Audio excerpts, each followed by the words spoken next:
Morning স্ন্যাক্সের এই গল্প ছিল না, হাফ দিন গোটা দিন ছিল না, ছাতু ছিল না।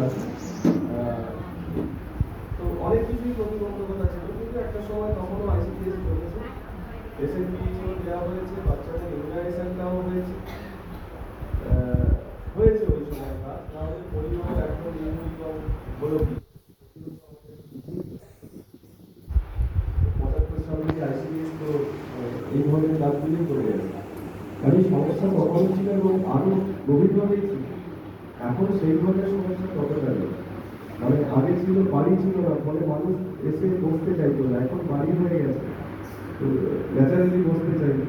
এবারে বসতে দিতে আপনি মাদুর পেতে দিলে হবে না, বাড়ি যখন খুব সুন্দর ঝচকচকে বাড়ি, হ্যাঁ আমাকে মাদুর পেতে চাটাইতে বসতে দিল, একটা চেয়ার দিল না।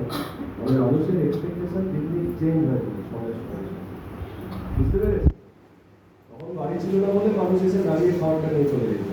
এখন আপনার নিজস্ব সেন্টার বাড়ি হয়েছে, বাড়ি ভাড়া হয়ে আছে, সেখানে এসে মানুষ বলে তাহলে আমাকে বসতে দাও।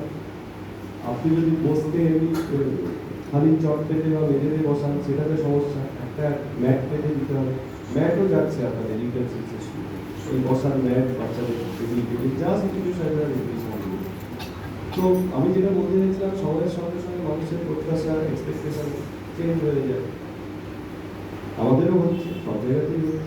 আর আমাদের কাছে প্রত্যাশাগুলো বেশি পরিমাণে আসে, কারণ যারা প্রত্যাশা পূরণ করে তাদের কাছেই মানুষ বেশি চাহিদা রাখবে। যারা করেই না, বাড়িতে আপনার ছেলে মেয়ে দেখবেন যে কথা শুনে আপনি তাকেই বলেন বাবু বাজারটা করে দিয়ে, বাবু এইটা ওই বাড়িতে দিয়ে আসো, বাবু তুই আসার মধ্যে স্কুল থেকে দিবি, তাহলে ওই দোকান থেকে চালের ব্যাগটা নিয়ে চলে আসে। কিন্তু যে ছেলে কথা শুনে না, আপনি জানেন যে এটি বলে লাভ নেই, শুনবেনই না, নেবেই না, কিন্তু অত লোকে আপনি বলবেনই না।